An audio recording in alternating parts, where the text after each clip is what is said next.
Bienvenidos a Frente, un espacio de ideas donde la verdad se forja en el choque implacable de argumentos. Hoy nos atrevemos a poner las cartas sobre la mesa, sin rodeos ni concesiones.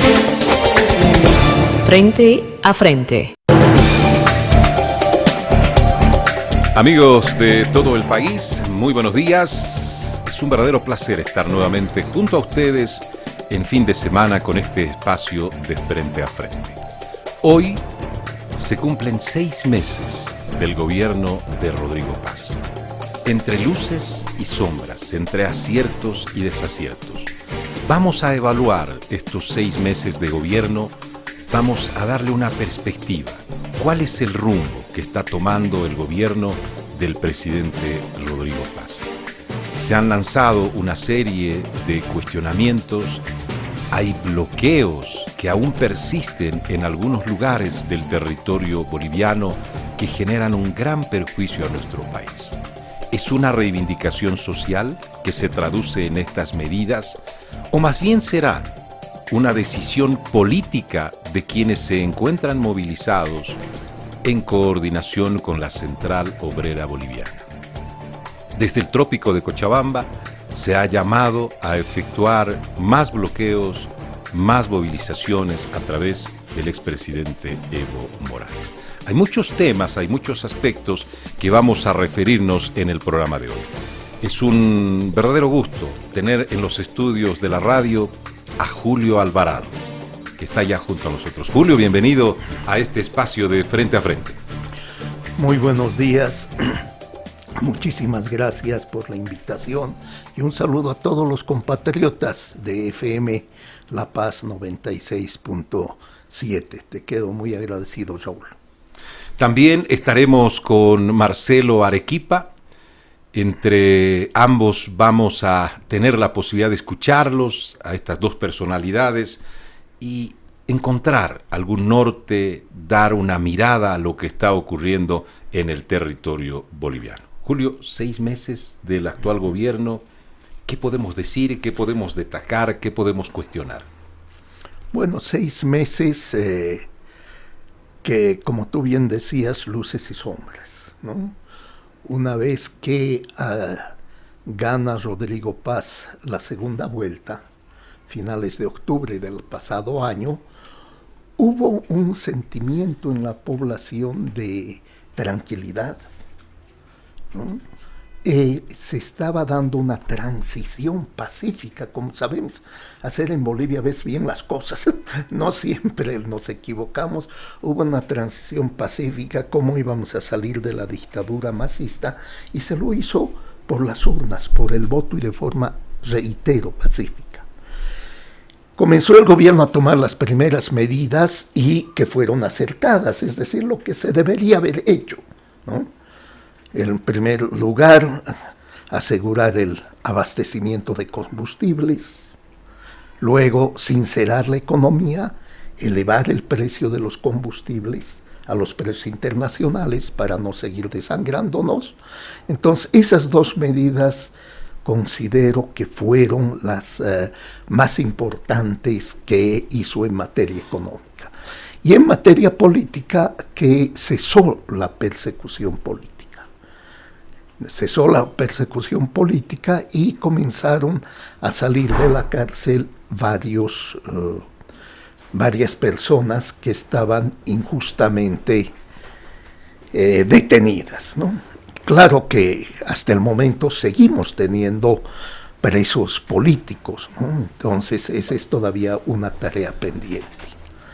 Pero luego, con el paso del tiempo, el gobierno de Rodrigo Paz, desde mi punto de vista, perdió esa fuerza, esa dinámica de ir tomando medidas en beneficio de la población, y llegamos a enero, un mes que realmente va a marcar el inicio de un distanciamiento de Rodrigo Paz poco a poco y de su gobierno con la población, especialmente con la ciudadanía democrática, ¿no? Al ceder a aquellas imposiciones de la Central Obrera Boliviana, de la Confederación Sindical de Trabajadores Mineros, Confederación Sindical Única de Trabajadores Campesinos de Bolivia, etcétera, ¿no? Esos grupos que no tienen una mentalidad ni principios democráticos, y arrinconaron al gobierno ya en el mes de enero con ese famoso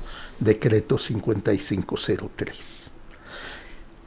Y bueno, no pudo o no quiso el gobierno de Rodrigo Paz hacer una limpieza de la burocracia masista, ¿no? Y no porque sean masistas, todos tienen el derecho de tener una militancia, sino esa burocracia que está sindicada de actos de corrupción. Pues bien, entonces eso nos ha llevado a la situación actual, que con el tema de las maletas, el tema de la gasolina basura, el gobierno se ha desprestigiado, se ha debilitado, y naturalmente los que están en contra de la democracia vuelven a reorganizarse, ¿no?, para imponer un nuevo régimen como el que hemos tenido entre el año 2006 y el 2020. En esta perspectiva, a tiempo de saludarlo a Marcelo Arequipa, muy buen día, bienvenido a los estudios de la radio, Marcelo. A ustedes, perdón un poquito por el retraso, Julio, muchas gracias, también Raúl lo mismo, gracias. El pueblo boliviano, en un alto porcentaje, quiere cambios inmediatos. De pronto olvida 20 años que se tuvo con el anterior gobierno. 20 años que pudo haber sido positivos, negativos, pero hay una economía deteriorada. Se habla de mucha gente y muchos sectores que tomaron yacimientos e instituciones públicas, se habla de mafias existentes en varias reparticiones del Estado. ¿El tiempo es suficiente, Marcelo? 6 meses. ¿Debería darse ya señales claras? ¿Deberían haber cambios palpables que la población pueda evidenciar? ¿Hay cambios? ¿No hay cambios? ¿Cómo evalúas estos 6 meses del presidente del gobierno de Rodrigo Paz? Mira, creo que de alguna forma la enorme, y es de verdad una enorme ventana de oportunidad con la cual comenzó el gobierno de Rodrigo, no fue suficientemente bien aprovechada, ¿no? Porque de verdad entró con una expectativa enorme de realizar una serie de acciones, sobre todo, recordarán ustedes, sobre todo en uno de los temas que era central en la campaña electoral del año pasado, que era la crisis económica, ¿no? O sea, ese fue un tema de definición sumamente importante. Tenía que enfocarse más en eso, tenía que empezar a dar señales de que estaba resolviendo, no que estaba generando paliativos para atenuar un poco el tema de la percepción sobre la economía, ¿no? Entonces, claro, en esa dirección, si uno revisa los pasos que ha tomado hasta aquí Rodrigo, lo que uno encuentra es que empezamos con un paliativo que tiene que ver con el combustible, ese anuncio, ¿se acuerdan? Del primero o el segundo día de gobierno, creo, ¿no? Estábamos inundando el país de gasolina, de combustible, ¿no es cierto? El efecto de eso ya lo sabemos de sobra, ¿no? El tema del tratamiento sobre la calidad del combustible en el país, ¿no? Pero además de eso, no se ha concentrado en lo que decía, en esto que es importante y urgente y estructural, el tema económico, sino se concentró básicamente en 2 cosas. Primero, ¿cómo lo aíslo a mi vicepresidente? ¿Cómo lo hago a un lado? ¿Cómo hago que realmente vaya perdiendo fuerza y esté, digamos, disminuido y esté a un lado arrinconado? Cuando en el fondo, en lugar de que el señor Lara se exponga solo frente a la población y la población se dé cuenta de que el señor Lara probablemente no es, digamos, una persona sobre la cual uno podría depositar al 100% su confianza para que gobierne, más bien el gobierno hace las cosas a la inversa y más bien provoca la idea de que Lara se vaya a victimizar en esta línea de yo meto unos artilugios legales y decretos, qué sé yo, y lo voy cercando a Edman Lara y pues ahí le doy cierto equilibrio a las acciones que sin hacer eso, Lara se hubiera desenmascarado frente a la población solito, sin ningún problema, sin hacer, toda esa técnica, burocrática, ¿no? De irlo cercano y de irle quitando, digamos, funcionarios, oficinas, qué sé yo, ¿no? Entonces creo que ocupar tu tiempo en eso, creo que al gobierno lo ha desgastado. Primera cosa, ¿no? Segunda cosa que probablemente lo ha llevado también a cierto desgaste ha sido el famoso decreto 5503, ¿no? Julio sabe muy bien también por la especialidad que tiene en el derecho y por la especialidad que tiene en economía, ¿no es cierto? Que los decretos supremos, desde mi perspectiva, digamos, politológica, los decretos supremos suelen presentarse para temas específicos, no para materias diversas. Las leyes sí, digamos, ocupan normalmente cuerpos más grandes, ¿no? Abarcan temáticas más grandes. Pero el decreto 5503 era casi como una ley grande, era como una ley macro, ¿no? Y yo creo que ahí el gobierno se estaba jugando y mucho, porque además de aislarlo a Lara burocráticamente, no se ocupó de enviar verdaderos operadores políticos a la Asamblea Legislativa y a los sectores sociales. ¿Con qué finalidad? No estoy diciendo que con la finalidad, ojo, de comprar voluntades, es decir, de comprar conciencias, repartir plata, no, sino estoy hablando de hacer verdadera operación política, diálogo y negociación constante, para poder tener en la Asamblea Legislativa una bancada más o menos cohesionada, no depender de actores externos, como ahora realmente está en ese momento, en esa posición, ¿no? Y también lo mismo con los sectores sociales. Entonces saca el decreto 5503, que era básicamente, digamos, el tronco fundamental de lo que ellos entendían de cómo iban a administrar la economía, pero pierden en el tiempo porque tienen que abrogar ese decreto, pero tienen que eliminarlo, ¿no? Y ahí vemos una central obrera boliviana y unos ponchos rojos que cobran una vigencia que era realmente inesperada. Si no creíamos que iba a tener la fuerza el señor Argollo, como realmente vimos al final en el resultado, ¿no? Entonces, ¿a dónde quiero ir para cerrar esta idea? Yo creo que en estos 6 meses ha habido un proceso muy largo de parte del gobierno de aprendizaje de gestión de la política. Sí, está todavía en un proceso de aprendizaje de gestión de la política, cuando en realidad ya no es el tiempo de aprendizaje. Este es el tiempo de la toma de decisiones y de las acciones, y de además de ser muy claro en lo que vas a hacer, ¿no? Es de definirte cuál va a ser tu base social. Va a ser tu base social sobre la cual te vas a sentar y vas a incrementar tu legitimidad con los sectores empresariales, la agroindustria, la clase media alta, o vas a ir con los sectores populares, sectores, digamos, sociales, etcétera, etcétera. Creo que hay que tomar una definición sobre esto. No puedes ir a un lado y a otro lado. Está clarísimo que en este contexto especialmente no puedes hacer eso. Y creo que el presidente y su gobierno no está tomando esta definición. Y en la imposibilidad de no tomar esta definición, sigue pues en este proceso de aprendizaje de cómo gestionar la política. Solo voy a dar un par de ejemplos muy rapidito. ¿Cómo se ha gestionado el tema de los relatos sobre la calidad del combustible? Porque hoy día la gente no cree todavía que haya combustible de buena calidad. Muchos mensajes distintos, todos, ¿no? Lo último del señor Acli, que es una novela que realmente lo sigue arrastrando al gobierno. El avión siniestrado en el Alto. ¿Cómo se ha manejado eso en términos de el conflicto y en términos del mensaje, ¿no? Esos dos temas, más el de Marcet, más el de las maletas. O sea, yo creo que por eso hay una maraña ahí que tiene que ser rápidamente resuelta. Y una de las cosas por las cuales creo que el gobierno podría, ahora que está cumpliendo 6 meses de gestión, darle una vuelta, un giro de 180 grados a lo que está haciendo ahora, podría ser comenzar con este balance siendo autocrítico y reflexivo y hablándole a la gente de aquellas cosas que todavía quedan pendientes de trabajar. No empezando con el mensaje de qué bien lo estamos haciendo, somos un gobierno del diálogo, que nosotros hacemos esto y de paso dice sicariato sindical. O sea, yo creo que ese es el mensaje que hoy día la gente no está esperando de los políticos.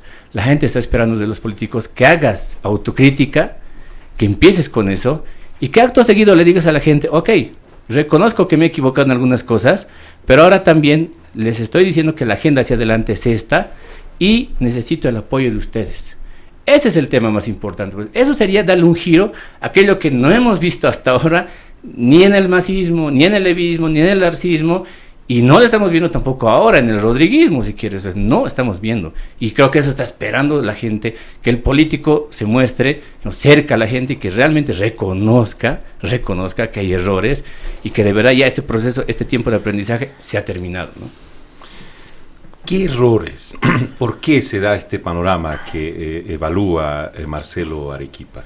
¿Qué se puede identificar? Hay muchos que dicen es el Estado plurinacional que va a funcionar así. No puede un gobierno o un presidente querer funcionar con los mismos mecanismos o las mismas herramientas. ¿Y qué rol tienen los sectores sociales? Un saludo a Marcelo. Bueno, yo en varios puntos coincido con Marcelo, en otros no, pero no creo que sea un aprendizaje, porque son políticos de vieja data, Marcelo, ¿no? Rodrigo no está empezando su vida política con la presidencia. Los ministros que tiene, Lupo, el de gobierno, etcétera, son gente que tiene un recorrido. Pero para mí el problema central está en las decisiones que se han tomado.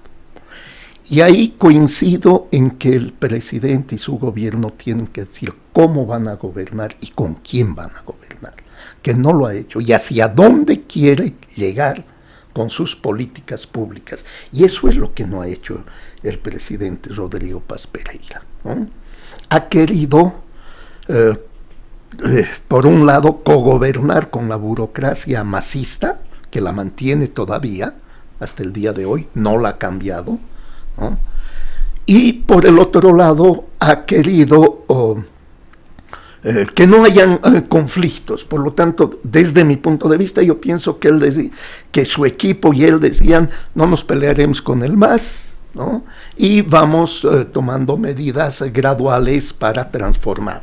Y la crisis multidimensional que vivimos es tan profunda que no se requieren medidas graduales, sino de shock, de hecho, porque la crisis se profundiza cada día que pasa. Entonces, en ese contexto, naturalmente que se ha rearticulado y se ha reorganizado el movimiento al socialismo con las mismas caras, porque si nosotros vemos los dirigentes de la COP, los dirigentes de la CTCB, los dirigentes de los choferes, son los mismos ministros, viceministros, diputados, senadores del MAS. Entonces, ¿cómo puedes tú cogobernar con ellos y negociar con ellos? O sea, ya la burocracia estatal está cooptada por esas fuerzas del MAS y al frente tienes dirigentes que también son del MAS. Entonces, aquí Rodrigo Paz debería cumplir ese mandato del 19 de agosto del pasado año, o 17 fue las elecciones, bueno, de agosto del... ¿Cuál fue el mandato de la población? No queremos al MAS. 75% de los votantes en Bolivia votaron por cualquier otra opción menos por el movimiento al socialismo en sus tres variantes en ese momento. Entonces eso debería tomar Rodrigo Paz e ir por ese camino, y no desde un principio cometió el error de querer cogobernar con esos sectores. Y bueno, ahí tenemos esta situación. Solo un pequeño punto. En el bote estamos todos, y ahí es donde no coincido contigo, Marcelo. En el bote estamos todos, y el presidente debería gobernar para todos, porque la crisis es muy profunda. Cuando todos estamos en un bus y el bus comienza a salirse de la carretera, seas del sector empresarial, seas del sector popular, etcétera, toditos nos vamos a ir al bombo. O sea que aquí en el país lo que Rodrigo debería hacer no está... Bueno, a ver, veremos, ojalá que hoy día salga algo positivo de Cochabamba, pero desde un principio llamar y convocar a las fuerzas políticas, ¿no? Sentarse con ellas y decir, miren señores, esto es lo que quiero hacer, necesito yo apoyo en el Parlamento, necesito apoyo en las calles. ¿Están de acuerdo con este programa, con esto? No, que podemos ajustar esto, de acuerdo, ahí se negocia y todos marchamos juntos, ¿no? Los supuestos, que yo no me gusta yo utilizar esos conceptos, pero para que no se entiendan, los de la derecha, los del centro, los de la izquierda, todos juntos con un programa de emergencia para salir de la crisis. Ese fue el gran error del gobierno y bueno, los que quieren desestabilizar y volver al poder naturalmente van a aprovechar. Para eso son oposición, no les podemos pedir otra cosa. Quienes hacen oposición están claramente identificados. Está el expresidente Evo Morales, algunos dirigentes que ni conocen cuál es la reivindicación, pero dicen Rodrigo debe renunciar, debemos sacarlo a Rodrigo Paz. Pero ¿qué ocurre con estos partidos como Libre, por ejemplo, Tuto Quiroga, con Samuel Doria Medina? Se intentó en muchos escenarios, en muchos momentos, se habló permanentemente de hacer un solo bloque de oposición para enfrentar en su momento al movimiento al socialismo. Rodrigo Paz toma un rumbo diferente, pero ¿qué ocurre con el nivel político? ¿Se lo ve a Rodrigo solitario? ¿Es responsabilidad de Rodrigo? ¿De qué manera políticamente podría generar mayor respaldo el actual gobierno, Marcelo? Mira, estaba revisando yo las tapas de los periódicos de hoy día y justo por eso cumplieron 6 meses de gestión, y uno lo que encuentra en las tapas es 2 titulares que llaman más la atención de manera repetitiva. Primer titular: gobierno intenta vincular o gobierno vincula a Evo con las protestas sociales de hoy con un audio del 2025. Lo de ayer, la conferencia de prensa del viceministro Hernán Paredes, utilizando un audio, uno de los 2 audios del año 2025, es decir, del año pasado. O sea, este tipo de desajustes, junto con la famosa frase viralizada del cuadra no cuadra, no puede pasar. No puede pasarse, no puede ocurrir este tipo de errores, porque el mensaje que se te queda es ese. No es el mensaje central de trabajemos juntos una agenda, que está bien, o sea, y realmente yo también coincido en eso con Julio de verdad, porque creo que es importante. No queda ese mensaje. Y si ayer el viceministro Paredes lo acusa a Evo Morales de que Evo Morales está detrás de esto y utiliza un audio viejo del 2025, y no es que el masismo lo devela, sino son las verificadoras de noticias y es la prensa la que está mostrando, ¿dónde queda la credibilidad del gobierno? Esto perfora su credibilidad, perfora la confianza que se puede tener sobre el gobierno, ¿no? Ese es un problema muy grave. Siguiente titular que he visto en algunos medios de comunicación: la UMSA sigue encontrando gasolina contaminada. O sea, y se supone, y el relato que nos ha dicho el gobierno en estas últimas semanas, todo el tiempo es, ya no hay gasolina contaminada. La gasolina ya está buena, es de buena calidad.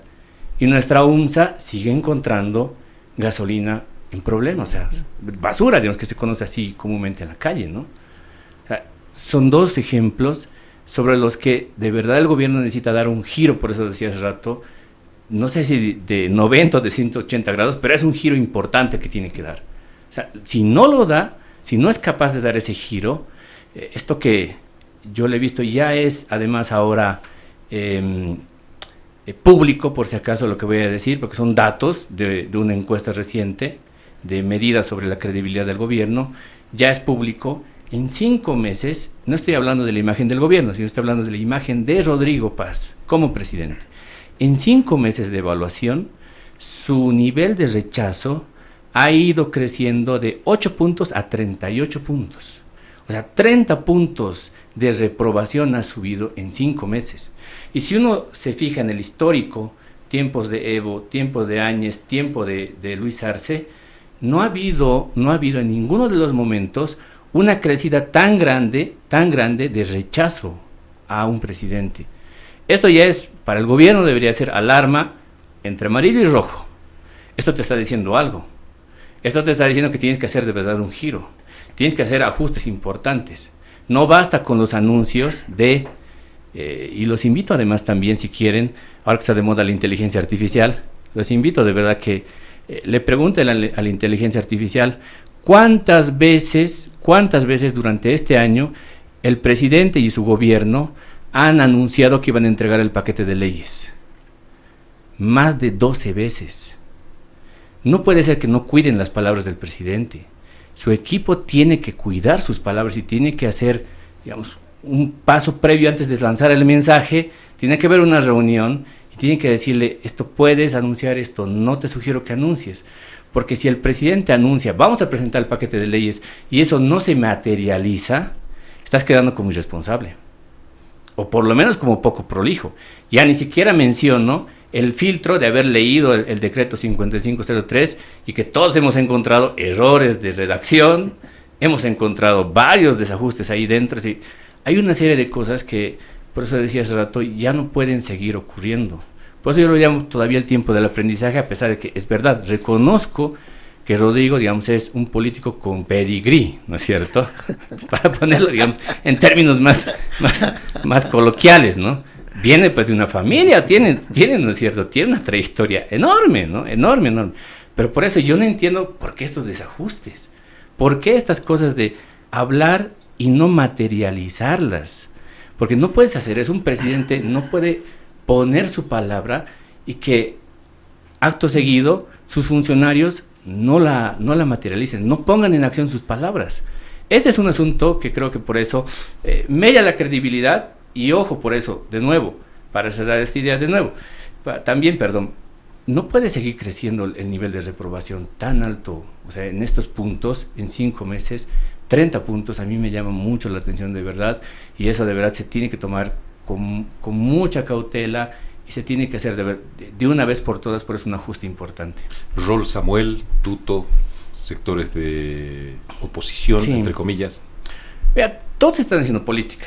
El que diga, no, esto no es política, mentira, pues, ¿para qué nos vamos a engañar? Todos están haciendo política. Unos más que otros están jugando un interés de verdad así muy específico, ¿no? El levismo ha vuelto a tomar oxígeno, ha vuelto, digamos, al redil de la legitimidad democrática con el triunfo de Leonardo Loza en Cochabamba. Ha vuelto a ese redil. Estaba más o menos operando en el margen en el que nosotros íbamos viendo de, no, estos operan, digamos, por fuera de la democracia. Son un grupo que, digamos, hay que detenerlo, especialmente Evo Morales, qué sé yo. Pero han vuelto a ese redil de la legitimidad.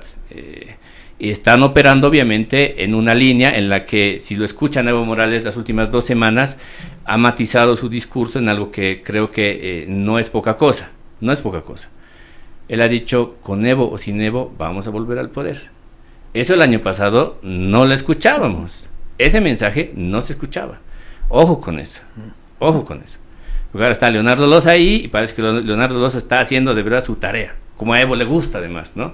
Entonces hay una cosa ahí que hay que revisarla con mucha atención. Tuto está haciendo obviamente también su parte, o sea, está haciendo política. Los sectores sociales están haciendo política. Lo que hay que preguntarse es, ¿quién dentro del gobierno, aparte del presidente, hace política? ¿Quién hace política? ¿Quién da un mensaje? En el último tiempo ha salido el vocero Gálvez, pero yo no lo veo tan contundente como el presidente. O sea, no veo que realmente lo refuerce en el mensaje y lo haga crecer. Que lo haga crecer. Más bien yo veo ahí, sí, de alguna forma intenta sumar algún esfuerzo, pero no es, digamos, algo sobre lo que vayamos a tomarle demasiada atención y vayamos a discutir porque genera, digamos, titulares y genera opinión pública. No estoy viendo eso. Y por debajo de eso los ministros tampoco están haciendo política. Yo creo que esa es una cosa que deberíamos preguntar. ¿Quiénes están haciendo política en este país? Está claro que todos los actores y en el gobierno menos. Yo creo que por fuera del gobierno están haciendo realmente política casi toditos, ¿no? Ahora en el extremo, Marcelo, para cerrar el concepto. ¿Hacen política con qué objetivo? ¿Sacar del gobierno a Rodrigo Paz, como se dio algunos discursos? ¿Realmente está en riesgo la democracia? ¿Hay una desestabilización? Se habla, como tú decías, que vuelva Evo. Con Evo la gasolina estaba bien, la economía estaba bien. Discursos que se escucharon ya en las campañas electorales y otros. ¿Hasta qué punto hay riesgo de la democracia en Bolivia? Mira, en términos bien aburridos, lo voy a poner con un tecnicismo, se está discutiendo, ahorita se está peleando cómo va a terminar la correlación de fuerzas políticas.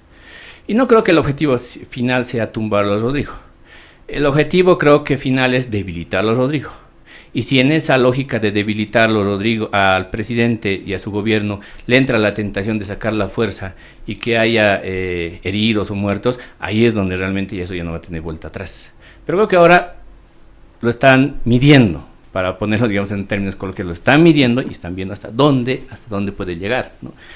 Y en el mensaje, tú bien lo decías, está la idea de Con Evo no había el tema del problema de la gasolina, el tema del dinero, de los dólares, esas cosas, ¿verdad?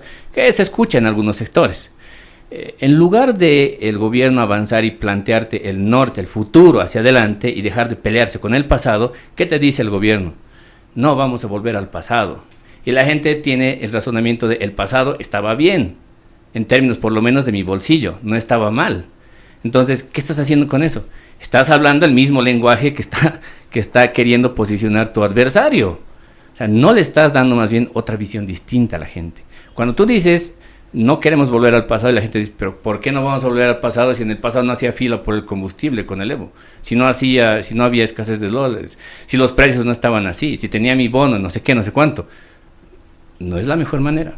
No es la mejor manera. Por eso esa idea de pelearse con el pasado es contraproducente, al menos en este momento en el que creo que debería pasar página y plantearle realmente al país algo distinto.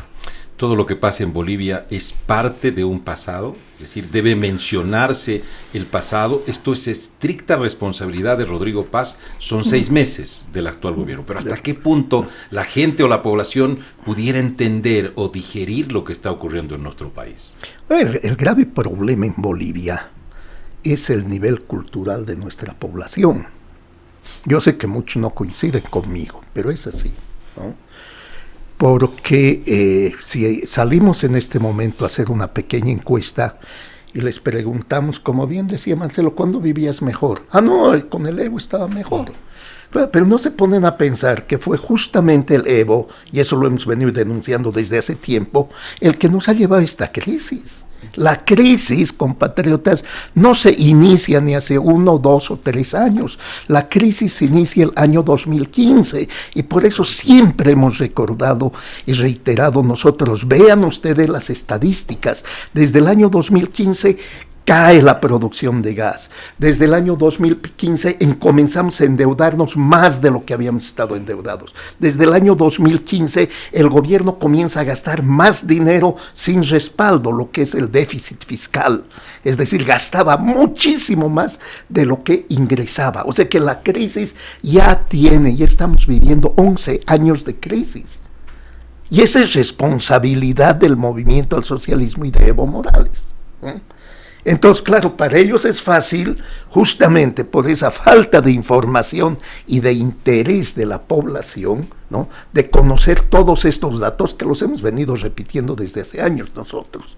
Por eso, por ejemplo, en la universidad, primer día de clases, yo a mis estudiantes les obligo a que investiguen qué significa el concepto de ignorancia supina. Aquella persona que es ignorante porque quiere, porque tiene ahí toda la información a su disposición y no la utiliza. Entonces, lo que ahora vivimos es eso. Otro tema fundamental es la debilidad de estas fuerzas democráticas. Se han aplazado. Si nosotros vemos, voy a retroceder un poco porque estamos en el pasado, diciembre del 2024 se organizó un gran bloque democrático, ¿no? Ese bloque democrático, si comparamos qué resultados tuvo en agosto del año pasado, sacó más del 46% los que estaban en el bloque democrático. Estoy hablando de Samuel, de Tuto, de Camacho, del expresidente Mesa, Carlos Mesa, todos ellos estaban. Y si sumamos la votación de esas fuerzas el año pasado, ya tenían 46, y con el cochabambino, el capitán Manfred Reyes, ya tenían más de la mitad. O sea, mire esa incapacidad de los dirigentes de estas fuerzas democráticas de no haberse unido, y la elección hubiera sido totalmente diferente si se mantenían unidos, ¿no? O sea que aquí los dirigentes políticos han fallado y han fracasado.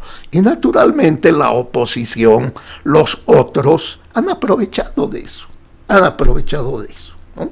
Entonces, esta situación nos lleva a que se tienen que sentar todos esos líderes, tienen que estar a la altura del desafío Y coincido ahí contigo, Marcelo, en el sentido de que el gobierno tiene que hacer una mea culpa. Señores, me he equivocado, y me he equivocado en esto, en todos aquellos errores. No he limpiado el aparato estatal de estas mafias que se han apropiado, porque es contradictorio. El presidente Rodrigo Paz dice, hemos encontrado una cloaca el Estado. Pues bien, entonces limpie pues, pero no hace eso. Entonces, el discurso por un lado y el statu quo por el otro lado. No se cambia nada, no se modifica nada. Entonces, ese es el gran dilema que tiene en este momento el gobierno. O va a ser consecuente con su discurso, o va a continuar con esta política de cogobernar con el movimiento al socialismo. Esos diferentes matices, que eso en este momento no es lo principal. Y lo peor, que esta incertidumbre que surge agudiza la crisis económica. Porque ahora muchos que querían venir a invertir, ahora comienzan a pensarle y dicen, ¿voy a ir a Bolivia? Por lo tanto, el gobierno de Rodrigo Paz tiene un gran desafío, ¿no? Y la falta de transparencia en el gobierno es un tema central que deben analizar, aunque el mismo presidente dijo que iba a gobernar transparentemente, ¿no? Entonces, eso nos llama, por ejemplo, un tema internacional que a todos nos ha sorprendido, cuando el gobierno señala y dice, ya no está en vigencia el tratado militar con Irán. ¿Y desde cuándo no está? Desde hace 3 meses. O sea, la población recién se entera de que, o sea, no estamos hablando de un tratado con el Perú o con Chile de paso fronterizo. Estamos hablando, en este momento hay una guerra en el Medio Oriente, Irán está atacada, está siendo acusada de terrorismo, etcétera, de querer tener la bomba atómica, y nosotros, como si fuese un tema banal, desde hace 3 meses finalizó eso. Y transparencia, ¿qué contenía ese convenio con Irán? O sea, los ciudadanos, ¿tenemos o no tenemos derecho a saber? Entonces, por eso todos estos elementos hacen que Rodrigo Paz esté ahora en una disyuntiva. Este es un punto de quiebre. El día de hoy es un punto de quiebre, no solo por los 6 meses, sino por la reunión que se está dando en Cochabamba. La madrugada de hoy se ha abrogado la ley 1720, por lo menos en detalle y en grande en la Cámara de Diputados. Le toca al Senado. ¿Qué señal es esta? ¿Qué mensaje para el gobierno? Que hay una división, unos que defienden esta ley y otros que piden abrogarla. En esto que decía hace rato de cómo va a terminar constituida la correlación de fuerzas, está claro que en este tema la fuerza se está yendo hacia los sectores movilizados, hacia esos sectores. Y una de las cosas que por eso tiene que cambiar en este giro que estamos intentando poner, digamos, algunos puntos de cómo podría empezar a girar Rodrigo en su forma de gobernar, no pensando en una crítica por si acaso destructiva, no creo que no es el espíritu de lo que estamos ahorita conversando, ¿no? Absolutamente. No es para quienes nos están escuchando, porque a veces suele digamos, tergiversarse y creer que, hemos venido a destruir a Rodrigo, no, sino que estamos poniendo estos puntos que creo que desde el análisis, por eso y la observación, le pueden servir de algo finalmente, ¿no? Entonces, me iba al punto en el que el manejo adecuado de los tiempos políticos, ¿no? El manejo adecuado. Y creo que ahí el gobierno no está haciendo una calibración buena de cómo manejar los tiempos políticos, de cómo administrarlos. Y este ejemplo de la ley creo que es bueno para eso. Sabes, tú cuando estás gobernando y eres político, sabes que todos los meses de mayo siempre se vienen, digamos, algunas protestas, algunas presiones de los sectores sociales por mejores condiciones laborales, etcétera, etcétera. Tú sabes bien eso. Y encima te enteras que va a venir esta ley, lo mínimo que debería haber hecho es ponerla en pausa. Ponerla en pausa, que pase estos conflictos, acto seguido o mientras tanto, empezar a hablar con los sectores indígenas, campesinos, qué sé yo, y mostrarles los beneficios que pudiera o no pudieran tener esa ley, y hacer como una suerte de cohesión, lo que estábamos hablando de esta cumbre enorme que está llevando adelante hoy día Rodrigo. Probablemente lo más práctico debería haber sido hacer ya desde hace rato, digamos, reuniones más pequeñas, sectorializadas, e ir tejiendo una cohesión, ir tejiendo hegemonía, no imposición, sino ir tejiendo hegemonía con los diferentes sectores, explicándoles un poco estas ideas, ¿no? Y de esa forma ya hubieras ganado el tiempo suficiente, pasan las protestas de mayo, apruebas una ley que no está, digamos, en el conflicto, en el ojo de la tormenta, y todos hubieran quedado tranquilos. Pero en lugar de eso, otra vez vuelvo por eso al manejo adecuado o no de los tiempos políticos, cometes este error, ¿no? Y este error, que no es poca cosa, creo, de parte del gobierno, le va a significar el hecho de que parte de Santa Cruz empiece a darse la vuelta y empiece además a reforzar esa idea que se ha visto ya en las elecciones subnacionales de Santa Cruz, y el Oriente termina siendo un bastión de libre. Y Rodrigo va a empezar a perder poder ahí, va a empezar a perder influencia ahí. ¿Quiénes van a quedar mejor parados y quiénes probablemente van a capitalizar el descontento que hoy día está empezando a emerger en los sectores agroindustriales, digamos, y cruceños productivos, ¿no? Especialmente ahí, Libre y algo del Comité Cívico de Santa Cruz. La etiqueta que le ha puesto el señor Cochamanidis, el presidente del Comité Cívico de Santa Cruz, al gobierno de Rodrigo Paz no es poca cosa. Hace 2 días atrás, en conferencia de prensa, Estelo Cochamanidis dijo, el gobierno de Rodrigo es como el gobierno del MAS, con las mismas viejas mañas y prácticas. Y yo creo que es muy difícil ahora que Estelo y el Comité Cívico vaya a disculparse de eso y vaya a retroceder en eso. Ya le ha puesto una etiqueta al gobierno de Rodrigo, y frente a eso no es sencillo salir, no es sencillo. Entonces, ¿cómo queda por eso constituido este escenario de correlación de fuerzas? Por ahora está, creo, mucho más favorablemente a los sectores movilizados, porque si vemos hacia atrás, el primer conflicto que hemos tenido hace unas semanas atrás ha sido un bloqueo y un paro de los cisterneros en el Alto y en La Paz. ¿Se acuerdan? Con la Cámara Departamental del Transporte, ¿no? Que son básicamente cisterneros. Han llegado a un acuerdo con el gobierno, y su acuerdo ha sido todo lo que nosotros hemos demandado, todo eso se lo afirma el gobierno. Les ha dicho, sí, no hay problema.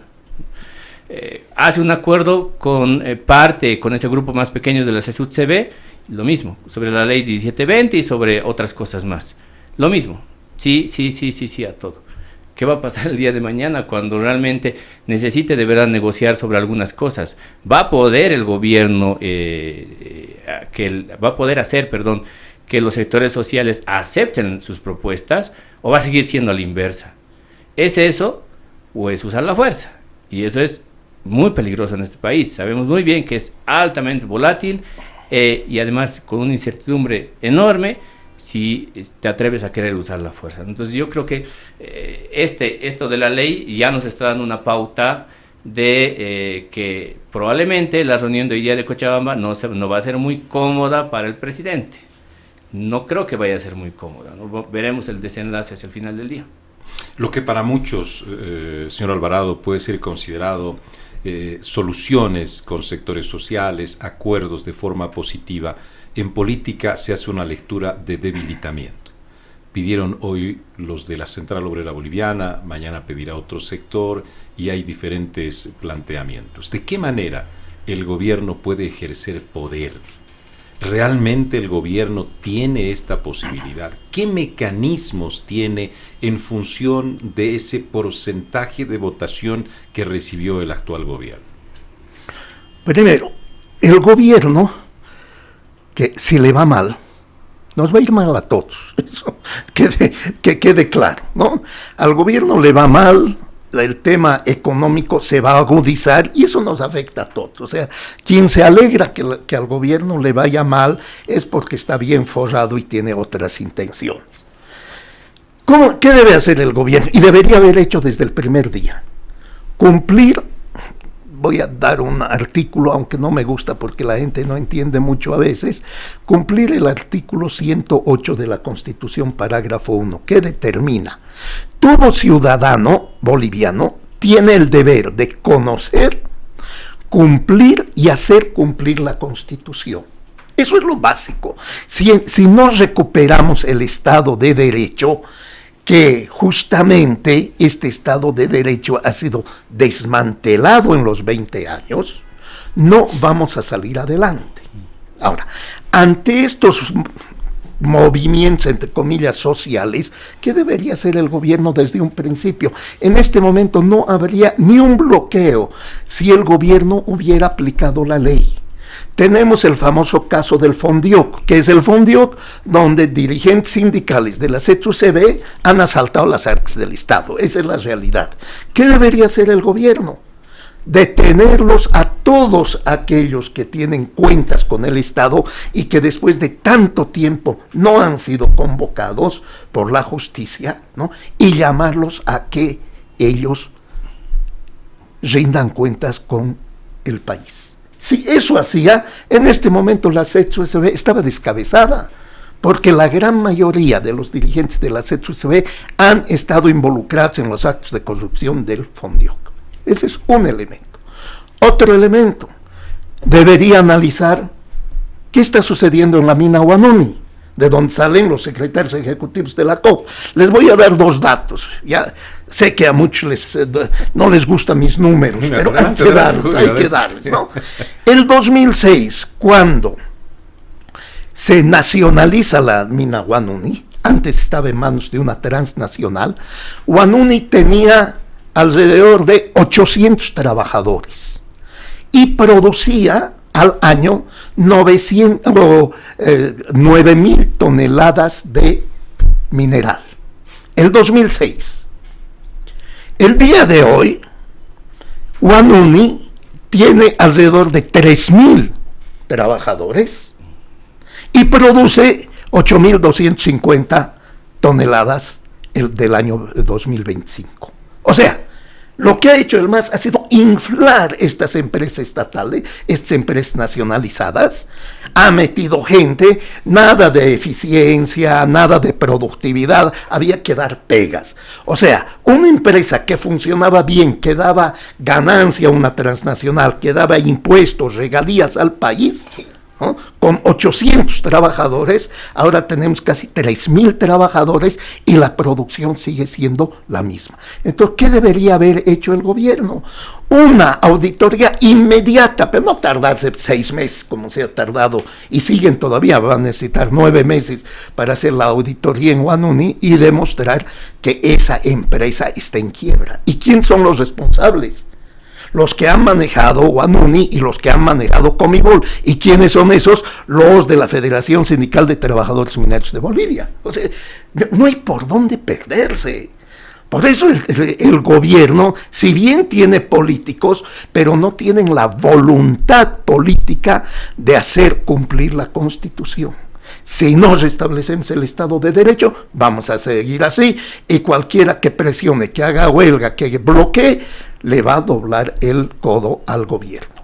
Entonces, o por el bien de la población aplica las leyes y la Constitución, o el gobierno de Rodrigo Paz va a ir cediendo, y ceder es realmente terrible para la mayoría de la población, porque estas minorías, porque son minorías, ¿no? Ya decía un ministro, la COP no representa a más de 10% de los trabajadores, de los formales, son los trabajadores mejor pagados, los que están afiliados a la COP, ¿no? Y la CETUCB tampoco representa a la mayoría de los campesinos, ¿no? Vemos nomás el enfrentamiento que se ha dado estos días en Caranavi, de los que quieren trabajar, quieren sacar sus productos, y aquellos que quieren bloquear. Entonces es un gran desafío que tiene ahora el gobierno de Rodrigo Paz, y hoy día es el día. Esta noche tendría que salir el presidente para tranquilizarnos a toda la población boliviana y decir: ahí, Marcelo, no 90 grados, un cambio de 180 grados, para esto vamos a hacer, y pido apoyo, que todos me apoyen, fuerzas políticas, fuerzas sociales, Parlamento, el órgano judicial, para llevar a cabo la salida de esta profunda crisis a la que nos ha llevado el movimiento del socialismo. Ya se ha inaugurado el encuentro nacional en Cochabamba. Vamos a tomar la señal del canal estatal. José Luis Gálvez, vocero presidencial, está haciendo uso de la palabra. La Secretaría, tomando nota documentada de la propuesta, si lo hubiese, listo para que conste como parte constitutivo de este esfuerzo inicial. Y eso quiero remarcar también. Este no es un acto que empieza hoy y termina al final del día, solamente, y ahí está todo el desarrollo, sino que en general es un ejercicio permanente al cual tenemos que acostumbrarnos en el pleno derecho de nuestra democracia. Además de eso, sintetizar que es importante, por favor, el respeto del uso del tiempo. Todos los que vayan a hacer uso de la palabra, que ya tenemos una larga lista, y eventualmente si hubieran otros, necesitamos que sean breves en el marco de 5 minutos. En el interín también tendremos oportunidades de conversar los unos con los otros. Eso es en realidad el propósito fundamental del quehacer cotidiano de hoy. Bien, dicho eso, porque es así de sencillo en el fondo el abordaje metodológico del día, quiero y agradezco tener el privilegio de invitar a la testera al presidente del Estado Plurinacional de Bolivia, don Rodrigo Paz Pereira, y les ruego que lo recibamos con un fuerte aplauso. Se ha dado este encuentro nacional por el país en Cochabamba. Estamos en este programa en directo frente a frente, también conociendo los criterios, las declaraciones de autoridades de gobierno. Se ha convocado a la testera al presidente Rodrigo Paz. Vamos a tener la posibilidad de escucharlo, al primer mandatario, para también evaluar, analizar lo que está ocurriendo en Cochabamba. Volvemos a este encuentro nacional. Quiero, en primera instancia, agradecer a la patria que nos permita estar acá, los hombres y mujeres que tienen el sentido de la libertad, el compromiso con la democracia, y a partir de ello el compromiso con la construcción y el desarrollo de nuestra amada Bolivia. Quiero saludar al expresidente, don Tuto Quiroga, gracias por estar acá. Saludar, permítame, por orden, a los ministros de Estado, a la presidencia, a las dos presidencias, Senado y diputados, al Tribunal Supremo Electoral, agradecidos, a los representantes de la justicia, gobernadores, alcaldes, senadores, diputados, líderes políticos aquí presentes, y en especial a don Manfred Reyes Villa. Gracias no solo por su representación política, sino por alcalde. Gracias por recibirnos en el corazón de Bolivia. A don Roberto Castro, gracias. A don Luis Fernando Camacho, gracias. A Chino, como lo llamamos en lo personal, en el cariño, en Tarija. Mariana, gracias a los liderazgos políticos que tienen una representación parlamentaria, a las organizaciones sociales vivas de diferentes grupos del país, a los rectores, a la universidad, a la academia, a todos aquellos, permítame, a los empresarios, a los gremiales, a los cuentapropistas, transportistas, a nuestros cooperativistas, mineros, a todos, por favor, reciban de mi parte el más humilde de los saludos y fraterno abrazo. Hoy estamos aquí para dar un paso que la responsabilidad con el país exige. Bolivia está ante un desafío que tenemos que superarlo juntos. Hoy nos convocamos porque Bolivia nos ha convocado. Hoy, junto, y veo también pueblos originarios, sectores campesinos, permítame saludarlos también. Hoy Bolivia nos dio un mandato que se tiene que construir entre todos. No solo enfrentamos una crisis económica que golpea el bolsillo de las familias, la producción y el empleo, también arrastramos algo más profundo, una fractura social, política y moral que ha debilitado nuestras instituciones y ha erosionado la confianza entre los bolivianos. Durante demasiado tiempo el país fue conducido bajo una lógica equivocada, una lógica donde las decisiones se tomaban entre pocos, a puertas cerradas, priorizando intereses particulares por encima del bien común. Se consolidó aún algo más grave, la hegemonía de un solo partido, donde unos cuantos decidían y donde el poder se concentraba y se confundía con el mandato del Estado o el control del Estado. El resultado está a la vista.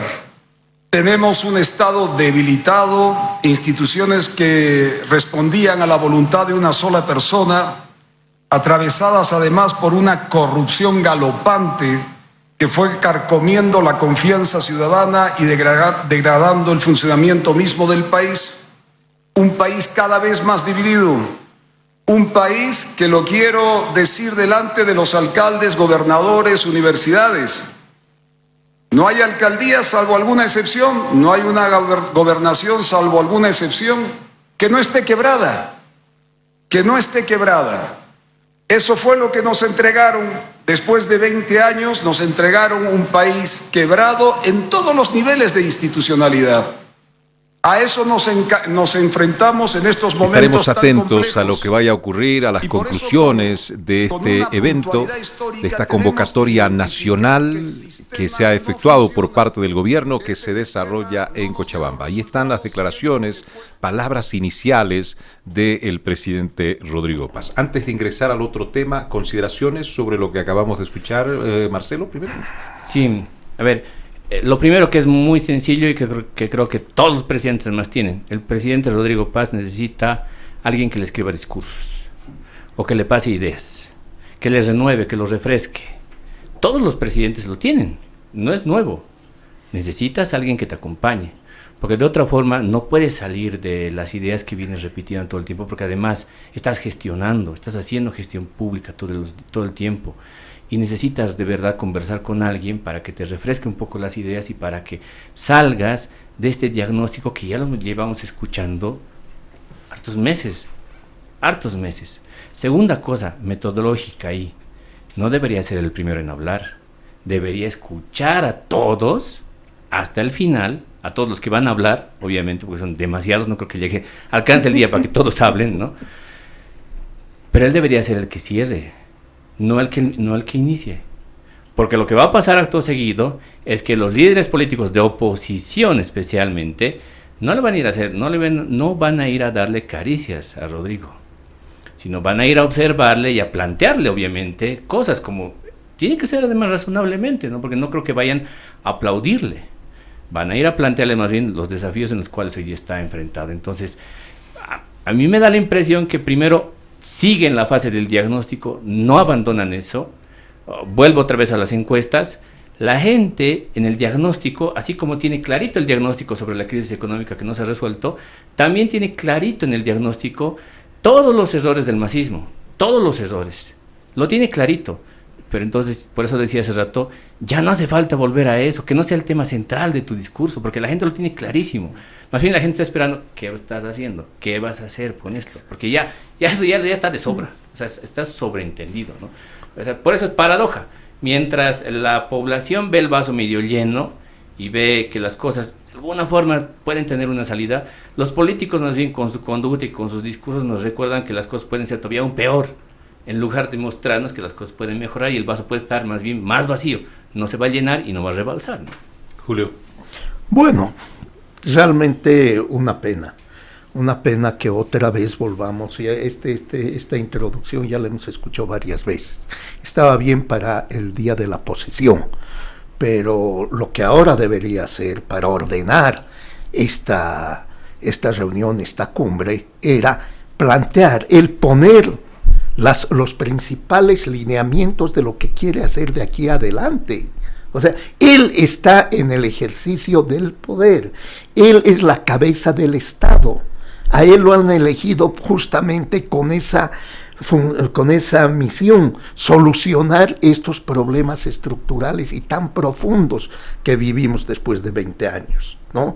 Entonces, para mí, más bien, él debería ser, está bien que él inicie, pero que él inicie la reunión diciendo, bueno, ahora señores, nos vamos a centrar en estos temas, concéntrense en estos temas que van a ser la línea de mi gobierno de acá para adelante.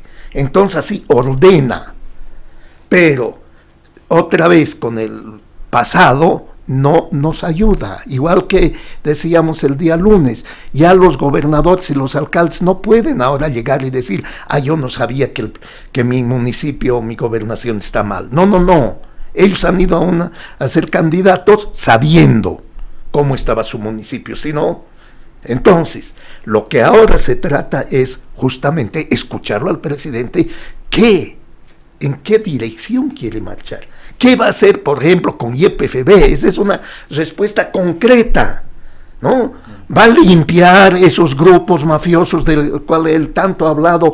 ¿Va a limpiar esos grupos que están complotando de YPFB? ¿O va a seguir nombrando a los ex-masistas que trabajaban en el MAS y que ahora les da puestos de responsabilidad?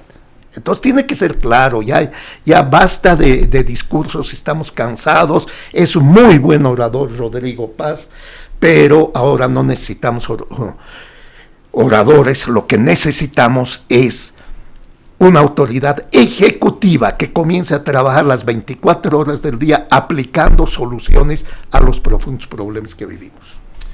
Cambiamos de tema, el narcoterrorismo en Bolivia.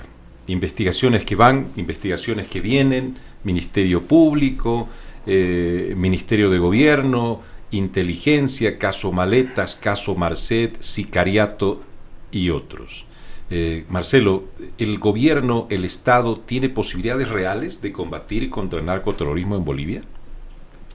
Sí. Hemos tomado atención a las palabras del presidente Rodrigo de una entrevista del fin de semana pasado que dio en la que estuvo con 2 periodistas, y hay una pregunta que se le hace al presidente que me parece que un poco devela el estado actual de no poder resolver estos temas, donde no enfrentarlos directamente. Es cuando se le pregunta ¿por qué no lo detiene Evo? ¿Qué está pasando? ¿Por qué no lo detiene? La respuesta del presidente, más o menos en términos textuales, es la siguiente: ¿con qué institucionalidad? Si la institucionalidad está coludida. Otra vez, primero, otra vez el error de seguir en la fase del diagnóstico, pero además, y esto que es mucho más grave, que sea un titular, el presidente desconfía de la policía. Desconfía de las fuerzas de seguridad interna. No puede ser, no puede ocurrir eso. No puede, por eso decía, se tiene que tener mucho cuidado de las palabras del presidente.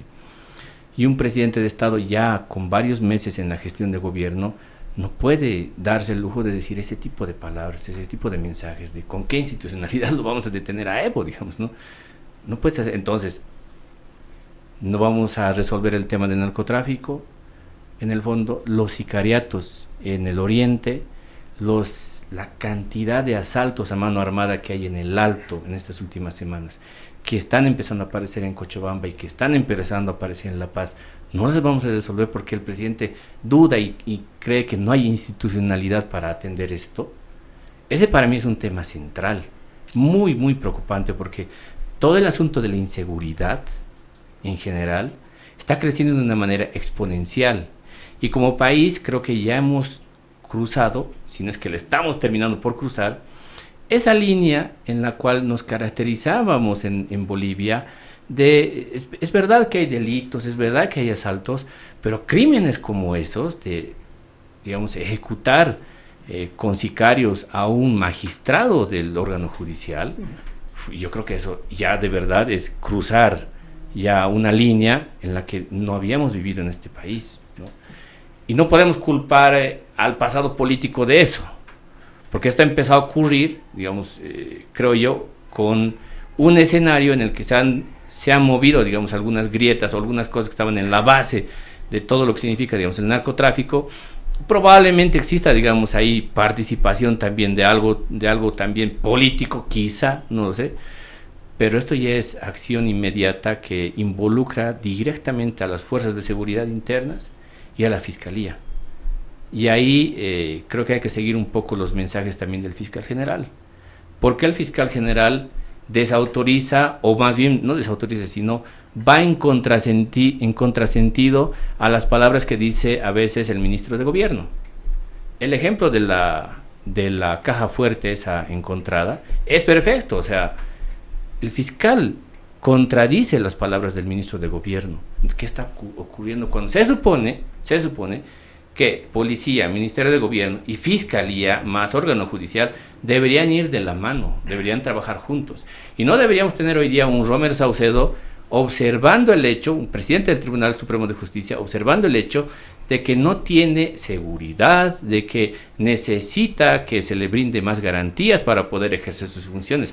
No podemos tener eso. Y de que critica además, no solamente dentro de Bolivia, que lo haga a nivel internacional, en una cadena de noticias grande, y que exprese de esta manera su miedo respecto de qué es lo que está ocurriendo en el país con el tema de la seguridad. Yo creo que va unido por eso, como una cadena, si quieres, todo esto de narcotráfico, sicariato y la enorme inseguridad ciudadana que está empezando a ocurrir en este lado del país también. Aunque parezca insistente, pero esto del narcotráfico convivió con los anteriores gobiernos, convivió con Evo Morales, convivió con Luis Arce, porque en esta lógica de la evaluación haría ver que solo este gobierno es responsable de todo lo que está ocurriendo en nuestro país.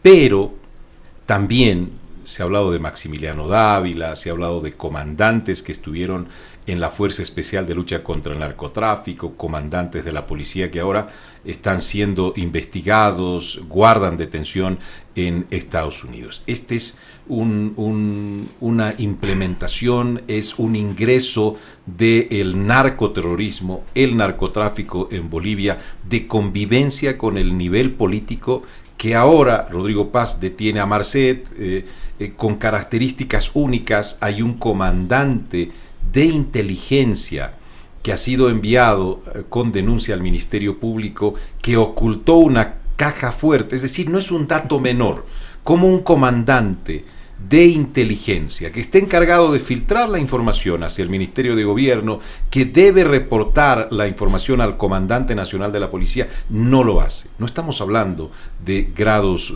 superiores. Apareció después de mucho tiempo, hay una caja fuerte con dinero y otros aspectos. ¿Cómo entender el narcotráfico de convivencia con política y con el poder de anteriores gobiernos? No, sí, creo que sin duda hay, en los resultados uno puede darse cuenta claramente, porque el señor Marcet seguía viviendo en nuestro país, ¿no? Y no era detenido, efectivamente. Tiene que venir la DEA para llevárselo. La DEA. Tengo la impresión, incluso por los movimientos, que ni siquiera el ministro de Gobierno se enteró, pero apareció la DEA y se lo lleva a Marcet, ¿no? Entonces, claro, esto configura un escenario que a ojos de los inversores extranjeros también no es pues nada favorable, ¿no? Tener un poco la figura de que vivimos en una suerte de un narcoestado, si quieres, no sé si es demasiado agresivo lo que estoy diciendo, pero tener más o menos esa figura no es para nada favorable. Y ahí lo que tienes que hacer es tomar ajustes, pero ahí no es negociación, no es diálogo, ¿no? Ahí es, ¿verdad?, el uso de la fuerza pública y ordenar todo. Porque en los resultados hacia atrás, es verdad también que hay muchos excomandantes que están detenidos y que se los ha también extraditado a Estados Unidos, y que peces gordos del narcotráfico no hemos visto que se hayan agarrado, excepto lo de Marcet, en este último tiempo, ¿no? Julio, con esta policía, con estos equipos de inteligencia, grupos especiales que a diario se escucha, son denunciados con vinculación al narcotráfico, no por nada se encontró un efectivo de la policía con el jefe del PCC en el CEGIP, renovando su cédula de identidad. Ha habido muchas, pero muchas denuncias de perforación a instituciones con malos elementos. A ver, hay que poner el contexto, y lamentablemente otra vez los extranjeros conocen más y son más precisos con la situación en Bolivia. Yo les recomiendo, compatriotas, hay un excelente libro de un francés, Barbieri. El título del libro es muy sugestivo, El narco Amauta, escrito por un diplomático francés que estuvo en Bolivia, creo que entre el 2009 y el 2014-15, y no era un simple diplomático, era el jefe de seguridad de la embajada francesa en Bolivia. Esto, busquen el libro El narco Amauta. Pues bien, en ese libro, ¿y cuál es el subtítulo del libro? El narco Amauta, de cómo Bolivia se reconvirtió en un narcoestado, porque ya fuimos narcoestado en 1980 con el golpe de García Meza, o sea, no es la primera vez. Entonces lo que este francés nos dice, ojo señores, Bolivia ha vuelto a ser un narcoestado, y da ahí una serie de información y pone los nombres de todos aquellos comandantes y jefes de la lucha contra los famosos zares antidroga que tienen denuncias de trabajar con el narcotráfico. Entonces, la situación es clara. Y en 6 meses no se puede eliminar eso. Por lo tanto, otra vez, volvemos a la crítica que hemos hecho al principio. ¿Qué debería hacer el gobierno entrando? Por lo menos una renovación en las cúpulas tanto de la Policía Nacional como de las Fuerzas Armadas. Pero no hemos visto eso, ¿no? Entonces, si la situación es tan seria, un buen paso que dio el gobierno de Rodrigo Paz Pereira, ¿no? Sabemos que el tema del narcoterrorismo es un problema mundial. Por lo tanto, tenemos que aliarnos con otros países. Y el primer resultado fue la toma de este narcotraficante Marcet, como decía Marcelo, junto a la DEA. Pues bien, entonces debería seguir en esa dirección el gobierno y trabajar con las agencias antidroga de Chile, de Perú, de Brasil, de Argentina, de Paraguay, etcétera, y comenzar a detectar, porque ellos tienen información sobre policías y militares bolivianos que están trabajando con los narcotraficantes, ¿no? Han habido muchas acciones. Por ejemplo, yo les recuerdo cuando cayó el zar antidroga, ¿cómo se llamaba en Panamá? Lo detuvieron, Zambrana creo que era. Sanabria. Bueno, y cuando el gobierno de Evo Morales protesta contra Chile, ¿por qué? Porque lo habían comenzado a seguir a Sanabria desde Chile y lo hacen detener en una operación conjunta de varias agencias antidroga de Sudamérica con la DEA, ¿no? Y no le dijeron una sola palabra al gobierno boliviano. ¿Por qué? Porque sabían que si iba a decir algo, se iba a filtrar la información, ¿no? Entonces, en este momento lo que el gobierno debería hacer es seguir trabajando con todas las agencias, no solo con la DEA, con todas las agencias antidrogas de los países vecinos y de las potencias mundiales, de la Unión Europea, etcétera. Entonces, el tema del narcoterrorismo en Bolivia es serio, es profundo, y si no lo hablamos claro, si queremos seguir como en el pasado, cuando los ministros de gobierno decían, no, en Bolivia no hay ningún clan, no son fenómenos de uno u otro que ha venido por Bolivia, no. Los clanes tanto de México como de Colombia y otros clanes de Brasil, etc., están presentes en Bolivia, y eso lo ha demostrado Marcet, que Marcet trabajaba feliz y contento en el país. Por lo tanto, otra vez, esta es una responsabilidad no solo del gobierno, tiene que aliarse con las fuerzas que están en el Parlamento, con los movimientos sociales, decirles, oiga, ustedes van a trabajar con estos sectores, porque varios movimientos sociales están pues relacionados con el narcotráfico. Eso se lo ha denunciado ya hace bastante tiempo. Yo no estoy descubriendo el agua tibia el día de hoy. Marcelo, ¿qué instituciones deberían formar parte de este combate, esta lucha contra el narcoterrorismo en Bolivia? Se ha mencionado que la justicia también ha tenido su rol en liberar a gente vinculada al sicariato, al narcotráfico. Se habla de señales, de sanciones ejemplarizadoras para estos malos efectivos de la policía, para estos malos administradores de justicia. ¿De qué manera se puede encarar de manera conjunta esta lucha contra el narcoterrorismo en Bolivia? Solo para añadir lo que decía Julio, creo que el ejemplo de los últimos años es México Chico, ¿no? Los ayllus del norte de Potosí, inmiscuidos en este tema sobre plantaciones de marihuana grandes, además, no son, digamos, pequeñas parcelas, si quieres, sino... Y con recursos del gobierno. Sí, con un proyecto estatal. Con repercusión internacional, Claro, además, ¿no? Un proyecto, y además, que, claro, eso nace con un proyecto estatal, ¿no? Para apoyo al riego, a la producción, y todo lo contrario, ¿no? Claro, ha habido riego y ha habido producción, pero no de lo que tendría que haber habido, ¿no? Sino de otra cosa. Uno de los pocos proyectos exitosos, ¿no? Y económicamente bien rentables también, ¿no? Autosustentable. Sí, totalmente, ¿no? Sí. Creo que ese es un ejemplo, ¿no? O sea, de realmente cómo los proyectos y las acciones que se van haciendo tienen que tomarse en serio y a nivel estatal, ¿no? Que no puede pasar este tipo de cosas, porque la inseguridad por eso crece de manera exponencial con este tipo de acciones.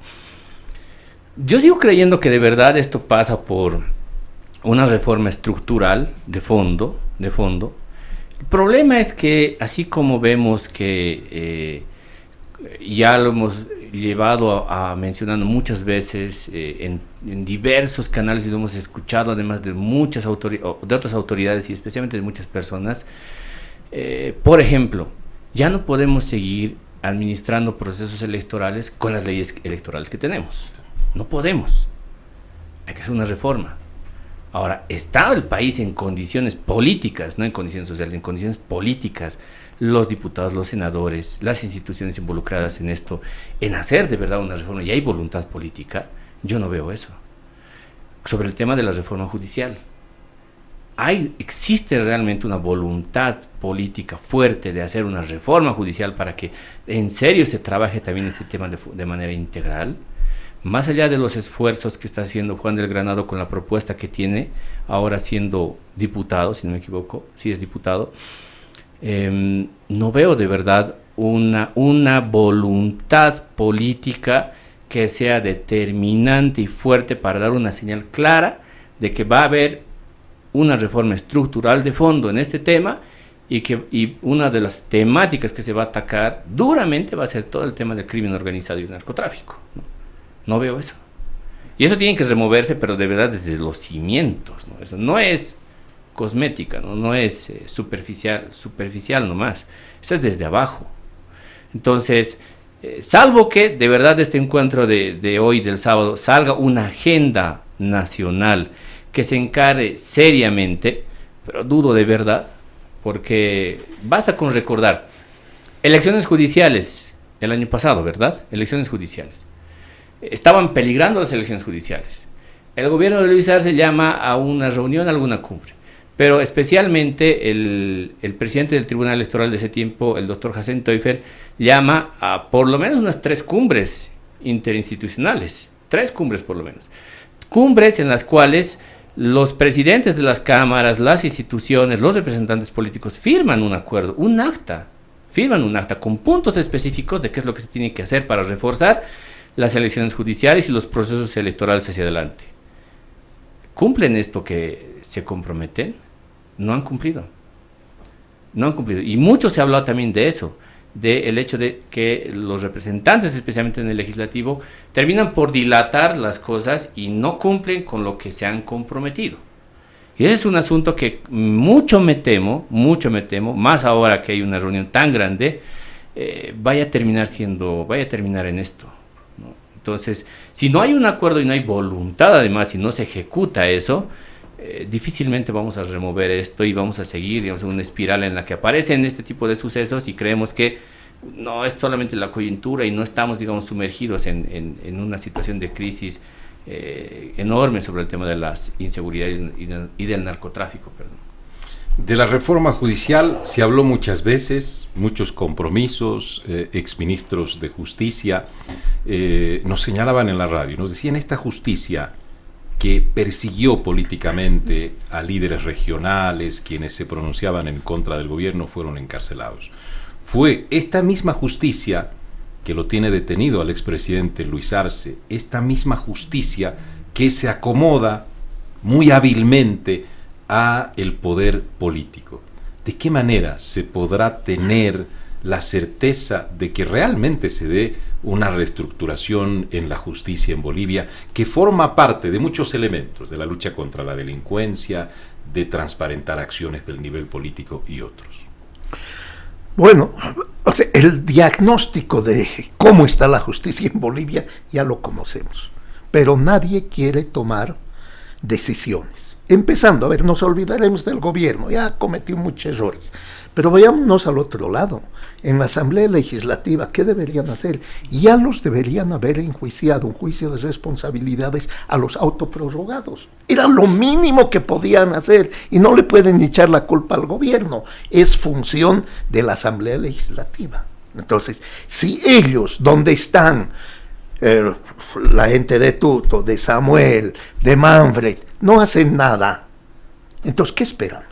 O sea, vemos que las instituciones del Estado, estos denominados órganos que deberían ser 4 poderes, no están funcionando bien. Entonces, el diagnóstico, ahí tenemos el informe de los juristas independientes, hay una cantidad de propuestas, pero punto, se termina ahí. La voluntad política es fundamental, y mientras nosotros tengamos ese sistema judicial con esas personas ahí, ojo, que no todos son corruptos, y ahí yo personalmente tengo experiencias personales que hay gente honrada y honesta que cumple su misión, pero la gran mayoría de ellos realmente han cometido actos de corrupción y deberían ser cambiados, pero nadie hace nada. Ya son 6 meses con nuevo parlamento, 6 meses con nuevo gobierno, y también ya tenemos a algunos magistrados que han ingresado a través de la última elección, que ha habido cambio de autoridades, de magistrados, pero que tampoco toman medidas claras al respecto. O sea, aquí es el Estado. No, en el Estado no hay voluntad política para transformar el sistema judicial en Bolivia. Para ir cerrando el espacio de Frente a Frente, no podemos dejar de lado lo que está ocurriendo en consejos municipales, en asambleas departamentales, la fragmentación del voto. Antes, en La Paz, en el Consejo Municipal, se hablaba del voto de oro. Un concejal fue presidente del consejo, al final llegó a ser alcalde en el municipio paceño. ¿Qué lectura efectúa Marcelo Arequipa en torno a esta temática? Hay reglamentos, también entra ahí la justicia, que en el Consejo, específicamente de La Paz, se recurrió a fallos judiciales para reponer a presidentes del Consejo, para alejar a los mismos. ¿Qué podemos decir sobre este extremo, Marcelo? Para poder tener gobernabilidad en los niveles subnacionales, especialmente en las alcaldías, los alcaldes necesitan tener 2 condiciones, creo que son básicas y elementales: liderazgo y estructura política. Es decir, quienes están acompañándolos, sea en minoría o sea en mayoría, es decir, sus concejales de su propia organización política con la que han ganado, tienen que ser personas que pertenezcan y que respondan a esa estructura política.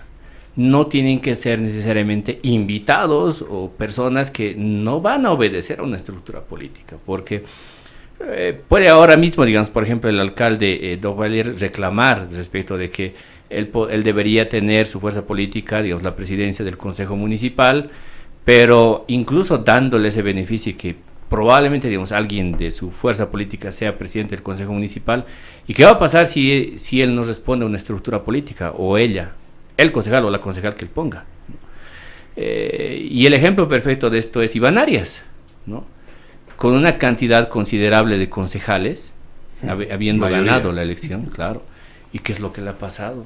Realmente se ha quedado en minoría al final Iván Arias. Por eso decía, estructura política y liderazgo. Son dos cosas que tienen que trabajarse sobre la marcha, porque no tienen. El único que tiene, a mi juicio, bueno, los únicos que tienen, más bien me corrijo, a mi juicio son Manfred en Cochabamba y Mamen en Santa Cruz. La mayoría. Claro, tienen mayorías, pero además tienen estructura política. Han trabajado durante los últimos años en constituir verdaderas organizaciones políticas, locales, sí, es verdad, pero organizaciones políticas. Entonces eso le va a permitir a Mamen Saavedra el hecho de que pueda garantizar de mejor manera su gestión, porque sabe que esos concejales no se van a desmarcar pues fácilmente por un mero antojo, digamos, o por un interés personal o un cálculo político, sino que existe un proyecto municipal, y ese proyecto municipal que tienen, que está estructurado, tiene que ponerse en marcha. Para eso sirven las estructuras políticas, no para disciplinar y para ordenar y decir, todo esto tienes que hacer y me obedeces, ¿no? No, sino sirve justamente para tener un trabajo y un acompañamiento, porque si no, el capítulo Iván Arias se puede repetir en Cochabamba, se puede repetir en Santa Cruz, pero yo no creo que vaya a pasar eso, la verdad, porque tienen ahí estructuras.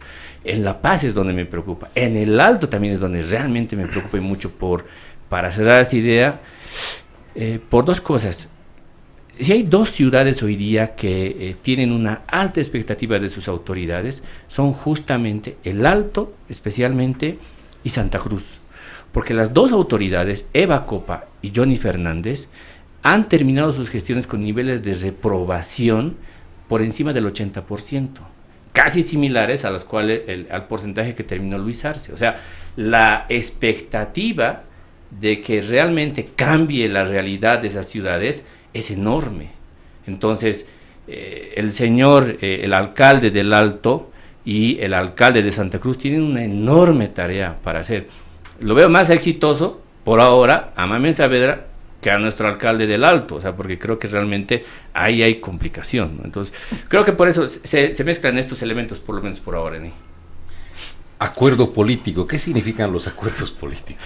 Bueno, acuerdo político es cogobernar y espacio de poder, así de simple, ¿no? Es que siempre nos gusta un poco cubrir, no, pegas, a ver, ¿qué me vas a dar para darte gobernabilidad? Ahí está. Pues bien, que entren a negociar, ya, me vas a dar gobernabilidad, pero ojo, no me va a estar pidiendo en cada votación un nuevo carguito. No, me das gobernabilidad por los próximos 5 años y tú vas a tener estos espacios de poder, punto. Pero ahí déjeme Raúl, que sea un poco crítico. Yo soy paceño, adelante. Amo a La Paz, pero los paceños nos hemos aplazado justamente con estos resultados de las subnacionales. Autocrítica, los paceños somos tontos. Sé que me van a llover en las redes. No, pero es que tenemos que decir, los intelectuales tenemos la obligación de hablar las cosas que son incómodas para la sociedad, ¿no? Lindo sería que lindos los paceños, los más inteligentes. No. Miren ustedes lo que ha sucedido en Santa Cruz, ¿no? En la gobernación solamente hay 3 o 4 fuerzas políticas, más no, pero fuertes, sólidas. Entonces es fácil generar gobernabilidad. En la alcaldía, ni qué decir. En Cochabamba tenemos un gobernador que tiene mayoría, tenemos el alcalde, como decías tú, Marcelo, y en La Paz, ¿qué hemos hecho? Nos hemos dispersado, hemos votado por uno, por otro. La gobernación, tenemos varios, ¿cuántos conté la última? 11 o 12 organizaciones políticas que están representadas. En La Paz y en el Alto la situación es similar. Entonces, a ver, compatriotas paceños, ¿qué hemos hecho nosotros? porque siempre nos gusta acusar a los políticos. ¿Y quiénes los ponemos a los políticos? Somos nosotros. Entonces dicen, los masistas. Ya. ¿Y quién ha votado por los masistas? Es fácil decir, ¿no? O todos protestan contra el GONI. ¿Y quiénes han votado por el GONI, no? Entonces hay que hacer una autocrítica, ¿no? Hay que hacer un mea culpa. Yo soy culpable de que mi departamento y mi municipio no vaya a tener un buen futuro porque yo he dispersado el voto. He ayudado a dispersar el voto. No me he puesto a pensar en los candidatos que realmente tenían capacidad para dirigir, ¿no? Y eso se ha podido ver en los debates, aunque eran largos, tediosos, pero se podía ver en los debates quienes tenían por lo menos una idea de cómo se administra una gobernación y una alcaldía. Entonces nosotros los ciudadanos somos los culpables de esta situación acá en La Paz, mientras que los Cochalas y los Cambas nos han ganado por goleada. Siempre en el municipio de La Paz, esta lógica. César Dockweiler es del MAS, pero ha sido elegido alcalde. No estamos diciendo que sea, él ya lo aclaró en muchas ocasiones, que sí tuvo su momento como invitado en el tema del teleférico y otros. Pero, ¿cómo entender? Dicen, en el consejo hay masistas y el alcalde también es señalado como masista. ¿A qué lado juego? Hay concejales que fueron muy duros con la gestión de Iván Arias, con el masismo, pero ahora se dan la mano. En política dicen, ocurre de todo, se cruzan ríos de sangre, se dan la mano con uno con el otro, pero ¿cómo entender cuál masista es bueno, cuál masista es malo? No, con el alcalde no trabajamos porque tiene un pasado masista, pero se ha visto en las campañas gente del MAS, ex autoridades, gente que ocupó cargos importantes en el gobierno de Arce, de Evo Morales, acompañando candidatos, acompañando campañas. ¿Cómo entender esta lógica, Julio, en lo que apunta? Pues bien, como el doctor Walter Guevara Arce, muchos ya ni lo conocen ni lo recuerdan los jóvenes, era un gran político y él señalaba, en política hay que aprender a comerse sapos y culebras. Así es. Entonces, pues bien, ahora otra vez, estamos en una profunda crisis, mi estimado, y lo que tenemos que hacer es salir de esta crisis, tanto a nivel nacional como departamental y municipal. Entonces, con estas personas que tienen un pasado masista, etcétera, ¿qué se debe hacer? A ver, sentarnos en una agenda mínima. ¿Qué queremos para La Paz? Ya usted, señor Dockweiler, ha estado con el MAS, ya. Ahora, una agenda mínima. ¿Estamos de acuerdo con esta agenda mínima? Vamos a apoyar. Caso contrario, vamos a entrar otra vez a estas pugnas, porque, ojo, y eso muchos me han criticado, ¿no? En Bolivia, la última elección nos ha demostrado que hay gente que apoya al movimiento al socialismo, ya no son mayoría, es un 25%, pero esos compatriotas, no los podemos decir, ustedes ya no participan en esto, váyase, como ellos hacían cuando estaban en el gobierno, ¿no? Nosotros estamos en el gobierno y ustedes no tocan pito acá. No. Tenemos que incorporarlos. Ojo, eso sí, a los que han cometido actos de corrupción tienen que ir a parar a la cárcel. Son dos cosas totalmente diferentes. Pero como al principio decía, todos los ciudadanos tenemos el derecho de tener o no militancia política y nadie nos puede prohibir. Entonces, desde ese punto de vista, trabajar entre todos salvemos nuestro municipio de La Paz, del Alto, salvemos nuestra gobernación.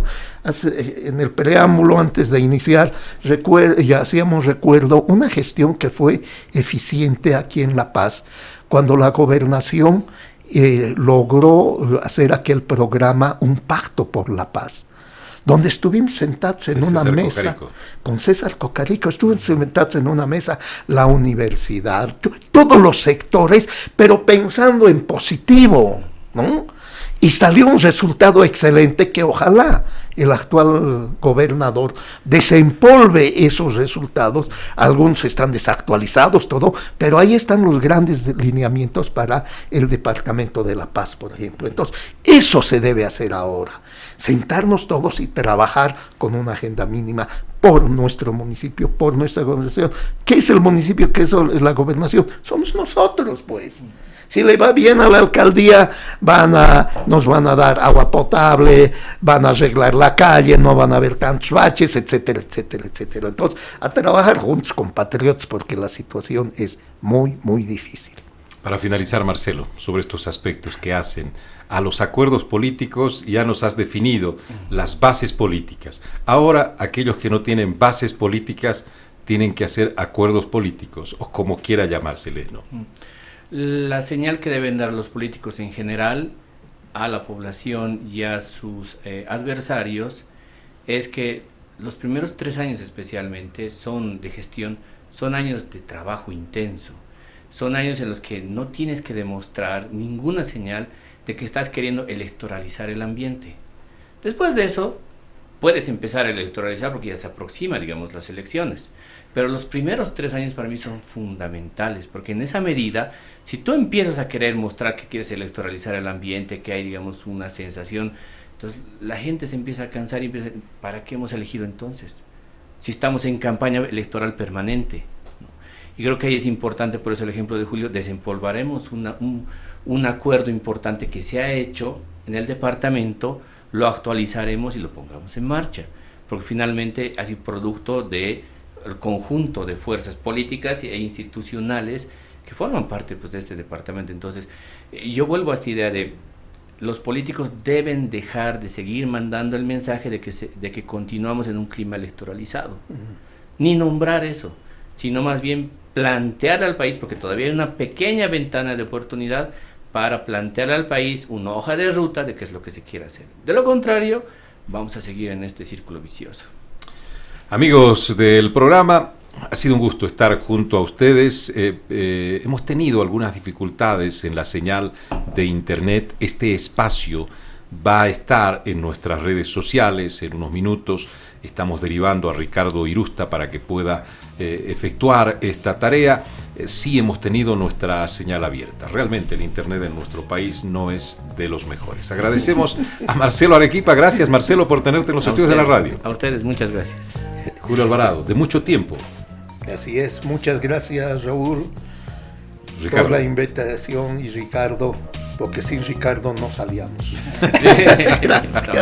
Muy bien. Agradecemos a Ricardo Irusta, a ustedes, amigos, por seguirnos, por hacer de este espacio suyo, por seguirnos en las redes sociales y por estar a través de nuestra señal abierta. Si Dios lo permite, estaremos el próximo fin de semana. Permiso.